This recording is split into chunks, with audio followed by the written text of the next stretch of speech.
A tal da contundência resolveu aparecer. E aí o Flamengo fez 4 gols em 45 minutos. Foram 10 finalizações, 5 no alvo. Um aproveitamento muito bom.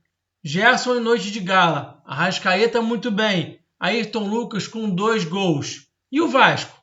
O Vasco está afundado na zona da degola, psicologicamente destruído, taticamente fragilizado e, como diria Galvão Bueno, vive um drama. O Flamengo vem sendo cada vez mais uma equipe que consegue ser vertical quando precisa. Joga poucos toques, faz a bola circular. Cada vez mais versátil o time de Jorge Sampaoli. O trabalho vem ganhando consistência e a equipe vem evoluindo.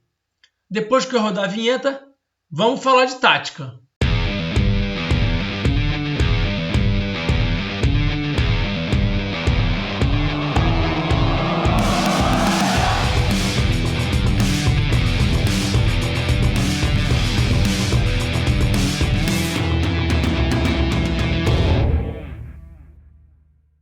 Bom, antes de irmos para imagens, para campinhos e para análise tática propriamente dita, eu quero pedir para você não esquecer de deixar o seu like aqui. Também para você se inscrever nesse canal. A gente está quase chegando em 2.000. É um número pequenininho ainda, estamos engateando, mas aos poucos a gente vai caminhando, crescendo e tentando trazer para vocês as melhores análises táticas possíveis. Então, vamos ao que interessa, vamos para a análise. Então, a estrutura base do Flamengo era mais ou menos essa daqui, 4-2-3-1. A gente pode até interpretar como um 4-3-3, com o Arrasca e o Matheus França por trás do Pedro e o Gerson um pouquinho mais recuado. Mas o Gerson acabou avançando tanto que a gente pode interpretar como 4-2-3-1 também. E a gente vai até olhar isso daqui a pouco quando a gente tiver uma imagem dos 9 jogadores de linha, só ficando o Davi Luiz fora do frame, dispostos em campo para a gente entender como é que o Flamengo é construindo o seu jogo.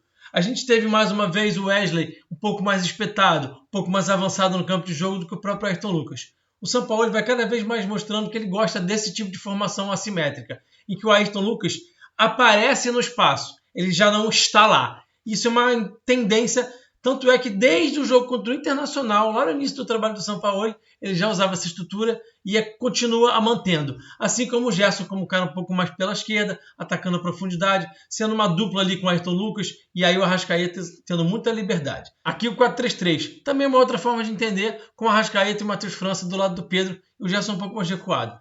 A gente sabe que os campinhos são apenas um quadro, uma pintura de uma realidade que é muito mais dinâmica que é o campo de jogo, né? O Flamengo passou um pouco de dificuldade no início do jogo. O Vasco foi muito agressivo, muito incisivo nas suas ações e, como sempre, atacou por fora. Se tem uma crítica que é possível fazer ao Sampaoli nessa partida, é a escolha que ele fez do tipo de marcação, da estrutura de marcação que ele escolheu para o Flamengo no início da partida especialmente. 4-3-3 em bloco médio não me parece ser uma melhor opção. O Flamengo deixava um pouco os corredores laterais vulneráveis. E é exatamente esse espaço que o Vasco gosta de atacar. E aí o Vasco, muito agressivo, subindo a marcação, pressionando o Flamengo, conseguiu gerar muita dificuldade. E aqui eu estou mostrando para vocês exatamente esse 4-3-3 que o Flamengo usava. O Vasco, como eu falei, subiu o bloco bem agressivamente. A gente está vendo aqui, por exemplo, a equipe São Januário com 58% de posse de bola naquele momento. Essa imagem de antes do primeiro gol do Flamengo. E olha como é que o bloco alto do Vasco está bem encaixadinho. Marcação individual e o Flamengo com dificuldade de subir para construir. Os primeiros 15 minutos até o Flamengo marcar o primeiro gol foram bastante difíceis para o time de Jorge Sampaoli. O Flamengo aqui conseguia criar superioridade numérica desse lado esquerdo, conseguia deixar o centro de jogo bem denso. O que isso quer dizer? Muita gente na zona da bola. Para quem acha que o Sampaoli só usa as distâncias longas, às vezes o argentino também consegue fazer esse tipo de situação aqui. Muita gente perto da zona da bola, jogadores se aproximando e gerando associações. A bola circulou bem rápido. Esse foi um dos grandes trunfos do Flamengo nessa partida. Aqui o Flamengo teve um pouco mais sorte até do que juízo em alguns momentos desse início do jogo. Por que eu estou falando isso? Olha só a vantagem por trás do Wesley ali, 2 contra 1. Se o Pumita consegue jogar esse cruzamento nas costas do Wesley, o Flamengo ia passar uma certa dificuldade. Por sorte do Flamengo, o Pumita fez esse cruzamento no Pedro Raul e aí não deu em nada. Por que eu destaquei o Eric Pulgar aí? O Eric Pulgar baixava bastante para poder ajudar os zagueiros. O Sampaoli até comentou sobre isso na entrevista coletiva pós-jogo. Ele usava o Pulgar pela sua estatura para baixar entre os zagueiros e fazia um pouco dessa linha de 5. Aqui uma outra imagem interessante de trazer para vocês. Olha só como o Ayrton Lucas está bem mais distante da bola do que o atleta do Vasco. e ele consegue chegar na frente para fazer o quarto gol do Flamengo. Impressionante, né? O Flamengo no primeiro tempo atacou bem mais pela esquerda. Acabou que no fim do jogo isso ficou mais equilibrado, até com um pouco mais de ataque pela direita. Vamos agora para as imagens, para a gente poder entender um bocadinho até de como é que o Flamengo fez esses gols. Bom, então vamos começar falando do lance do primeiro gol. O Flamengo conseguindo deixar desse lado esquerdo bastante gente em volta da bola, na zona da bola, centro de jogo denso. O Flamengo com vantagem numérica, vantagem qualitativa. E aí a bola circula rápido e cai no pé do Arrascaeta, que é o cara diferente, que é o cara que consegue fazer isso aqui, ó. Esse domínio orientado. Já domina orientando, já domina girando. Isso é muito importante. O Arrasca é muito bom nesse tipo de jogada. E com isso você consegue o quê? Ganhar tempo e espaço. Ganhar o espaço das próprias costas. No caso aí, o domínio não foi nem tão apurado assim e ele ainda tomou uma pancadinha. Mas aí a bola cai no pé do Pulgar e o Pulgar consegue fazer o seu primeiro gol com a camisa do Flamengo. Estava merecendo, vem jogando muito bem. Belíssima finalização de média distância. E aí, a partir disso, o jogo todo muda de figura. O Vasco já fica combalido psicologicamente e aí depois com o segundo gol nem se fala. Vamos olhar aqui a belíssima finalização do Pulgar. O Vasco com dificuldade de proteger a frente da sua área. Olha só, não tem quase ninguém protegendo aquela região.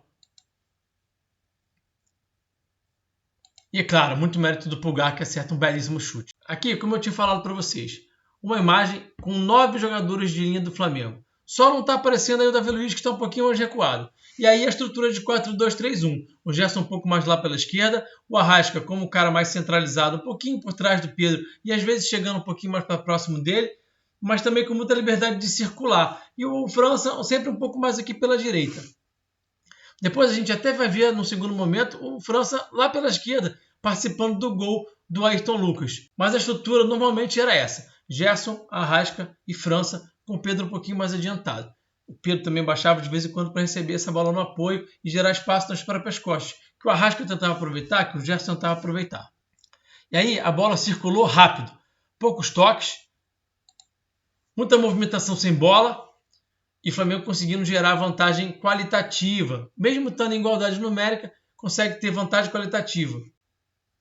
Olha só como é que a bola circulou rápido, sempre a poucos toques. E aí, mais um lance que é importante a gente apontar e assinalar em relação ao Arrascaeta. Ele percebe que não há uma vantagem clara dentro da grande área. Ele percebe que o Pedro ainda está a 4 metros da risca da grande área. Está num contra um ali que não é tão vantajoso assim. O que ele faz?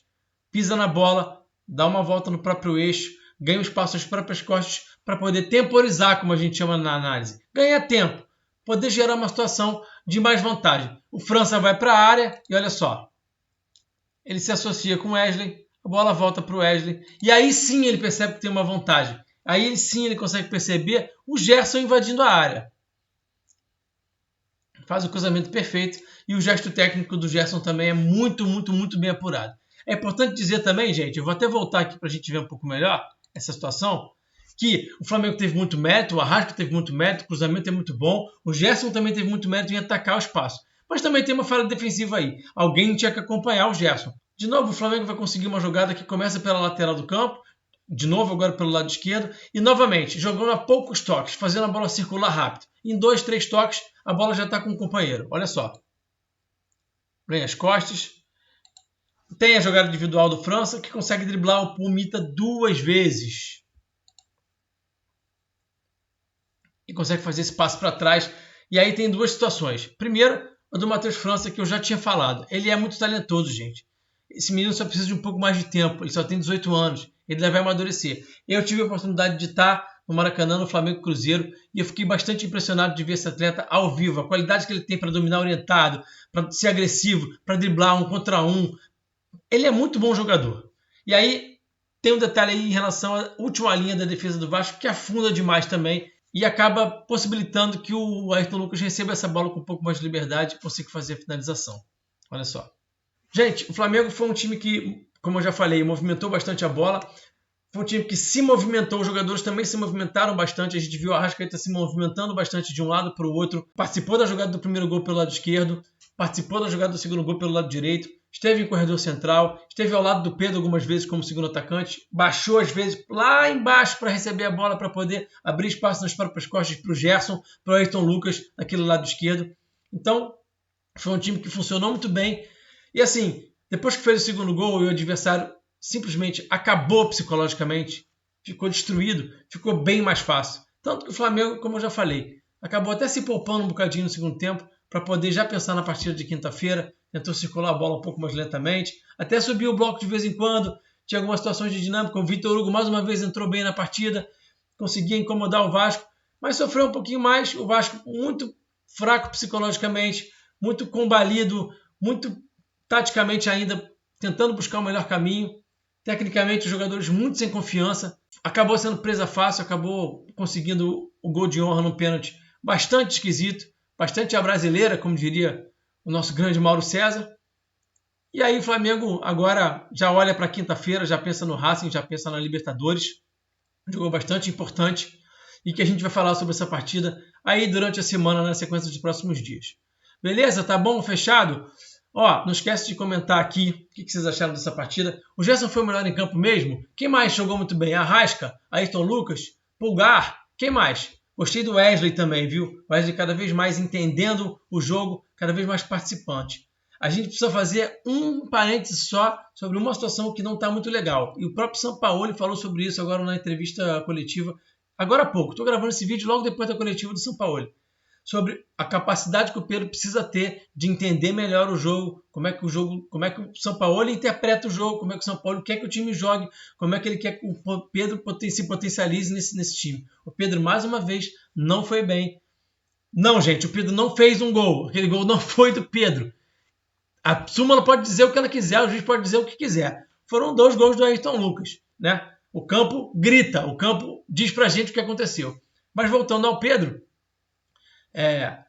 existe uma situação de incompatibilidade bem clara. Eu já tinha apontado uma situação similar como essa no jogo contra o Nublense.